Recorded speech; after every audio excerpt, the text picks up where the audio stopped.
الحمد لله رب العالمين والصلاة والسلام على رسوله الأمين وعلى آله وصحبه أجمعين أما بعد فأعوذ بالله من الشيطان الرجيم بسم الله الرحمن الرحيم عزیز سامعین کرام السلام علیکم ورحمۃ اللہ وبرکاتہ۔ جنت کی ایک اور بہترین نعمت جو اللہ تعالیٰ ہمیں عطا فرمائیں گے وہ وہاں کے پھل اور مشروبات ہوں گے۔ اللہ تعالیٰ سورہ بقرہ کے آیت نمبر 25 میں ارشاد فرماتے ہیں کلما رزقوا منها من ثمرة الرزق قالوا هذا الذي رزقنا من قبل واتوا به متشابها کہ ان باغوں کے پھل صورت میں دنیا کے پھلوں سے ملتے جلتے ہوں گے، جب کوئی پھل انہیں کھانے کو دیا جائے گا تو وہ کہیں گے کہ ایسے ہی پھل اس سے پہلے دنیا میں بھی ہم کو دیے جاتے تھے۔ حضرت ابن مسعود اور صحابہ کرام رضی اللہ عنہ بیان فرماتے ہیں کہ جنتیوں کو جنت میں جو پھل ملیں گے وہ ان کو دیکھ کر کہیں گے کہ دنیا میں بھی ہم کو دیے جا چکے ہیں، حالانکہ رنگ اور دیکھنے میں وہ دنیا کے پھلوں سے مشابہت رکھنے والے ہوں گے، لیکن ان کا ذائقہ بالکل مختلف ہوگا اور بہت ہی بہترین ہوگا اور دنیا کے پھلوں سے مشابہت رکھنے والا نہ ہوگا۔ اور یہ اس لیے ہوگا چونکہ حضرت موسیٰ اشعری رضی اللہ عنہ روایت کرتے ہیں کہ آپ نے ارشاد فرمایا کہ آدم علیہ السلام کو جب جنت سے نکالا گیا تھا تو انہیں جنت کے پھلوں کا ایک توشہ عطا فرمایا گیا تھا اور انہیں ہر شے کی زراعت کی تعلیم انہیں دی گئی تھی، بس تمہارے یہ پھل جنت کے پھلوں میں سے ہیں، سوائے اس کے کہ یہ خراب ہو جاتے ہیں اور جنت کے پھل کبھی بھی خراب نہ ہوں گے، یعنی دنیا کے پھلوں کی طرح وہ کبھی خراب ہونے والے نہ ہوں گے۔ حضرت صوبان رضی اللہ عنہ روایت کرتے ہیں کہ آپ نے فرمایا کہ جنتیوں میں سے جو شخص اس کا پھل توڑے گا تو وہاں پر ویسا ہی پھل دوبارہ وہاں سے لگ جائے گا، یعنی یہ کبھی نہ ختم ہونے والا پھل ہوگا۔ انسان جتنے پھل کھاتا رہے گا اتنے ہی نئے پھل وہاں پر لگتے رہے ہوں گے۔ ان پھلوں کے سائز کے متعلق آپ صلی اللہ علیہ وسلم نے ارشاد فرمایا کہ میں نے جنت کو دیکھا ہے اور اس کے ایک خوشے کو، یعنی اس کا جو ایک بنچ ہے، جس طرح سے انگوروں کا ایک بنچ ہوتا ہے یا پھر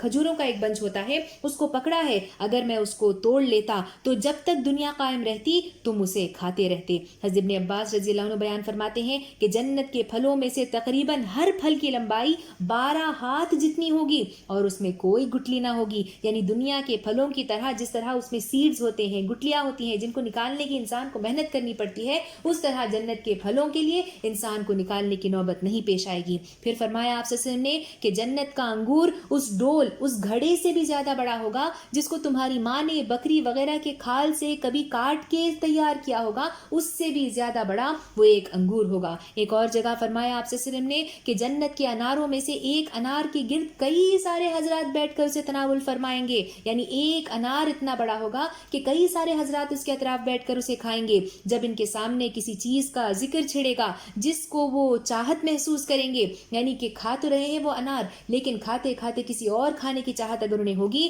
تو وہ اس کھانے کو اپنے ہاتھ میں پھائیں گے اور جہاں سے وہ کھا رہے ہوں گے وہیں پر انہیں وہ دوسری چاہت والی چیز نظر آئے گی۔ سورہ دہر کے آیت نمبر 14 میں اللہ تعالیٰ ارشاد فرماتے ہیں وَدَانِيَةً عَلَيْهِمْ ظِلَالُهَا وَذُلِّلَتْ قُطُوفُهَا تَذْلِيلًا کہ جنت کی چھاؤں ان پر جھکی ہوئی سایہ کر رہی ہوگی اور اس کے پھل ہر وقت ان کے بس میں ہوں گے، یعنی کہ جس طرح سے وہ پھل کو چاہیں وہ سایہ دار پھل کو توڑ پائیں گے اور جب چاہیں وہ اسے تناول فرمائیں گے۔ سبحان اللہ۔ عزیز سامعین کرام، بظاہر تو یہ باتیں سننے میں صرف ایک فینٹیسی کی طرح محسوس ہوتے ہیں، لیکن حقیقت یہی ہے کہ جنت میں یہ سب کچھ ہوگا جس کا ذکر اللہ تعالیٰ نے قرآن اور احادیث کے ذریعے سے ہمیں بتلایا ہے۔ عزیز سامعین کرام، کھانے کے علاوہ جنتیوں کے لیے مشروبات یا ڈرنکس کا بھی بہترین انتظام کیا گیا ہوگا۔ سورہ طور کی آیت نمبر 23 میں اللہ تعالیٰ ارشاد فرماتے ہیں یتنازعون فیہا کأسا لا لغو فیہا ولا تأثیم کہا کہ وہاں وہ ایک دوسرے سے جام شراب لپک لپک کر لے رہے ہوں گے، یعنی چھینا جھپٹی ہوگی وہاں پہ وہاں کے شراب کے لیے۔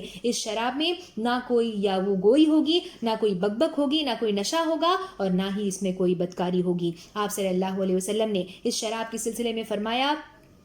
کہ اگر اللہ تعالیٰ جنتیوں کے لیے یہ فیصلہ نہ فرماتے کہ وہ آپس میں جام کی چھینا جھپٹی کریں تو وہ لذت کی وجہ سے اس جام کو کبھی اپنے منہ سے جدا نہ کرتے، یعنی کہ شراب اتنا لذیذ ترین ہوتا کہ وہ اپنے منہ سے لگائے ہوئے اس کو کنٹینیوس جو ہے وہ پی رہے ہوتے۔ حضرت ابو امامہ رضی اللہ عنہ فرماتے ہیں کہ جنتی جب شراب پینے کی خواہش کریں گے تو ان کے پاس ایک چھاگل پیش ہوگا اور اس کے ہاتھ میں وہ موجود ہوگا، چنانچہ جنتی اس سے پیئیں گے اور پھر واپس سے وہ چھاگل اپنی جگہ پر لوٹ جائے گا۔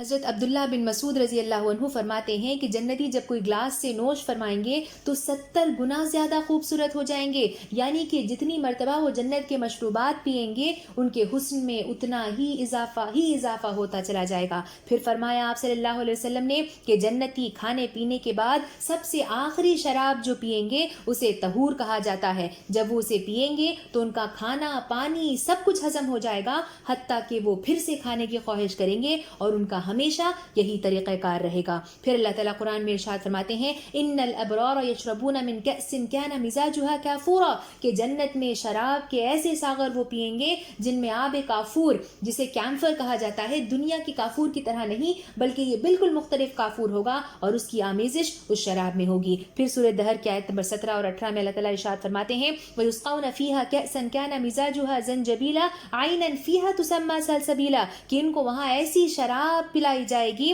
جس میں سونڈ کی، ڈرائیڈ جنجر کی آمیزش ہوگی، اور یہ جنت کا ایک چشمہ ہوگا، ایک سپرنگ ہوگا جسے سلسبیل کہا جاتا ہے۔ حضرت ابن مسعود اور ابن عباس رضی اللہ عنہ فرماتے ہیں کہ تسنیم جنت کے سب سے اعلیٰ قسم کی شراب ہے جو مقربین کو خالص پلائی جائے گی اور نیک لوگوں کو ملاوٹ کے ساتھ، یعنی کہ انسان جتنا زیادہ اللہ سے قریب ہوگا، جتنا مقرب ترین اللہ تعالیٰ کا بندہ ہوگا، اتنی خالص اور پیورٹی کے ساتھ انسان کو وہ تسنیم کی شراب پلائی جائے گی اور پھر دوسرے لوگوں کو اس میں ملاوٹ کے ساتھ جو ہے پینے کا موقع ملے گا۔ یہ چشمے کہاں سے رواں ہوں گے؟ ان کے متعلق حسن بصری رحمۃ اللہ علیہ فرماتے ہیں کہ آپ نے فرمایا کہ جنت میں 4 چشمے ایسے ہیں، یعنی 4 سپرنگز ایسے ہیں جن میں سے 2 چشمے عرش کے نیچے سے پھوٹ کر نکلتے ہیں، جن میں سے ایک کا نام زنجبیل ہے، اور 2 چشمے ایسے ہیں جو عرش کے اوپر سے پھوٹ کر نکلتے ہیں، جن میں سے ایک کا نام سلسبیل ہے اور دوسرا جو ہے وہ تسنیم ہے۔ ایسی بہترین، ایسی پاک اور ایسے لذیذ کھانے کی نعمتوں،